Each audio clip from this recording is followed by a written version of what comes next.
হুজুর আহমদ হাসান শাহ রাহমাতুল্লাহ আলাইহি বলতে লাগলেন, ও হুজুর, আপনার যা কিছু আছে আমাদেরকে দিয়ে দিন। ডাকাতের দয়া মায়া নাই, ডাকাতের দয়া নাই, ডাকাতের অন্তর কঠিন পাথর। ওই ডাকাত সব কিছু হুজুরের কাছ থেকে কেড়ে নিলেন। হুজুর মন খারাপ করলেন, মন নরম করে চলে আসলেন। এক দুইজন নামাজি, কামিল মাদ্রাসা, ফাজিল মাদ্রাসা, একবারে কম হলো 20-30 জন টিচার আছে। একজন টিচারের বেতন যদি 20,000 করেও ধরে, কত টাকা হবে চিন্তা করেন তো। এতগুলো টিচারের বেতন একেবারে ডাকাতরা সবগুলো নিয়ে নিল। নেওয়ার পরে হুজুর ঘরের মধ্যে চলে আসলেন।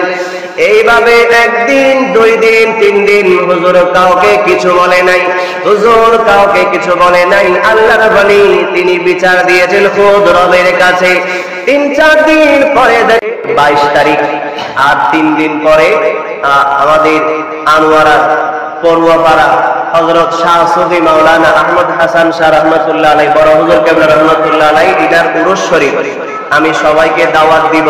তাকে নিয়ে গিয়েছিলেন ওই দুয়ার জন্য বড় হুজুর কেবলার কাছে। তো ওনার কিছু জীবনে আমি জানি, একজন সাক্ষাৎ আল্লাহর ওলি। যারা দেখেছেন, যাদের সোহবত নেওয়ার সুযোগ হয়েছে, এরকম মানুষগুলা দিন দিন আমাদের কাছ থেকে চলে যাবে। কিয়ামত চলে আসতেছে, ভালো ভালো মানুষগুলো আমরা আস্তে আস্তে হারিয়ে ফেলবো। অনেক বড় আল্লাহর ওলি, তিনি হালি শহর দরবার থেকে বায়াত হয়েছিলেন এবং তিনার ছাত্র ছিলেন আল্লামা কাজী নুরুল ইসলাম হাশিমি রাহমাতুল্লাহ আলাইহি। আপন ছাত্র ছিলেন ওয়াজেদিয়া মাদ্রাসায়।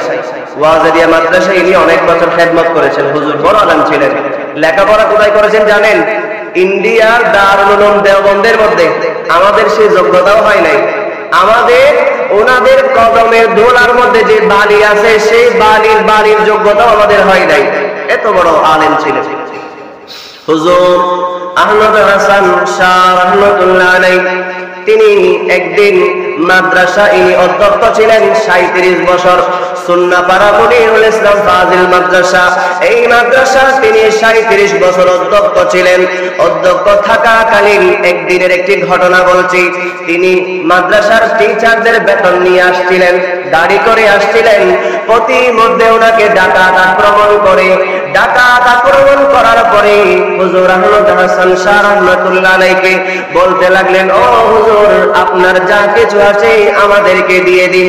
ডাকাতের দয়া মায়া নাই, ডাকাতের দয়া নাই, ডাকাতের অন্তর কঠিন পাথর। ওই ডাকাত সব কিছু হুজুরের কাছ থেকে কেড়ে নিলেন।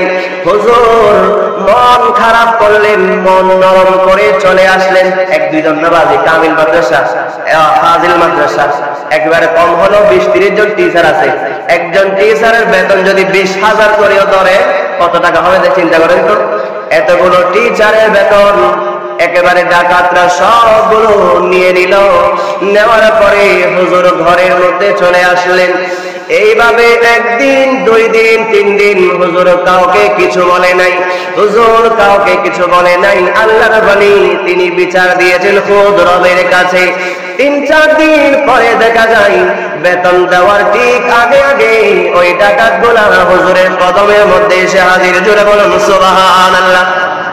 ওই ডাকাত সবাই হুজুরের কদমের মধ্যে এসে হাজির। হুজুর বেয়াদবি করবেন, আমরা মনে হয় বড় বড় করেছি, আপনার এই টাকা থেকে আমরা একটা টাকাও খরচ করতে পারি নাই। আমাদের শরীরের মধ্যে একটা এমন যন্ত্রণা সৃষ্টি হয়েছে, আমরা ঘুমালেও যন্ত্রণা, আমরা হাঁটলেও যন্ত্রণা, আমরা কাজ করলেও যন্ত্রণা, আমরা কিছু খেলেও যন্ত্রণা, আমরা বাথরুমে গেলেও যন্ত্রণা। আল্লাহ তাদের উপরে এমন গজব দিয়েছে আল্লাহর ওলির শানে বেয়াদবি করার কারণে, যার কারণে 3-4 দিন তারা শান্তিতে ঘুমাতে পারে নাই। জোরে বলুন সুবহানাল্লাহ। হুজুর বেয়াদবি মাফ করবেন, আমাদেরকে একটু ক্ষমা করে দিন, আপনার সব হাদিয়া আমরা নিয়ে এসেছি। এভাবে কদমের মধ্যে দিয়ে গেলেন। দিয়ে দেওয়ার পরে হুজুর তাদেরকে মাফ করে দিলেন। আল্লাহর ওলিরা তো এমনই হয়, নরম প্রকৃতি। মাফ করে দিলেন, তারা সেখান থেকে চলে গেলেন। ওই মানুষগুলা যারা ডাকাত ছিল তারা পরবর্তীতে ইনারা অনেক ভালো মানুষ হয়েছেন, ডাকাতি ছেড়ে দিয়েছেন, ডাকাতি ছেড়ে ভালো মানুষ হয়ে গেছেন। এই যুগেও যারা ভালো মানুষ আছে তাদের সংস্পর্শ নেওয়ার চেষ্টা করবেন। এইরকম ভালো মানুষগুলা সংস্পর্শ পেলে, আমরা তো গুনাহগার, কিন্তু তাদের সংস্পর্শ পেলে আল্লাহ আমাদের ভাঙা কপালকে মুহূর্তের মধ্যেই পরিবর্তন করে দেবে। জোরে বলুন না সুবহানাল্লাহ। আগামী 25শে ফেব্রুয়ারি প্রতি বছর ওনার পুরুষ মাহফিল হয় পূর্বপাড়া জমিনে। যেদিন উনি ইন্তেকাল করেন 2011 সালের 25শে ফেব্রুয়ারি। যারা গিয়েছে ইনাদের জবানে আমরা শুনেছি 2011 সালের 25শে ফেব্রুয়ারি সাগরের মধ্যে ওনার জানাজার নামাজ হয়েছে, বঙ্গোপসাগরে আপনার বালির মাঠের মধ্যে। কত বড় মাঠ চিন্তা করেন তো, লক্ষ লক্ষ মানুষ পেয়েছে। সেই জানাজার নামাজ চলাকালীন জোয়ারের পানি চলে আসলো। জোয়ারের পানি এসে মানুষের কাপড় চোপড় ভিজে গেছে, কিন্তু আপনার হুজুরের যে লাশ মুবারক রাখা হয়েছে সেখানে কোনো ধরনের কি হয় নাই, পানি আসার সাহস করে নাই, পানি আসার সাহস করে নাই। মানুষজন সেখানে অনেক কমি বাইরাও গিয়েছিল, এখন ওনারা জিয়ারত করতে যায়। এনারাও জানাজার মধ্যে গিয়েছেন, যে অবাক হয়েছেন একজন আল্লাহর ওলি, লক্ষ লক্ষ মানুষ জানাজার মধ্যে গিয়েছে। পুরো আনোয়ারা থেকে তো ডল নেমেছে, সকাল থেকে পাবলিসিটি চলেছে, জানাজার নামাজ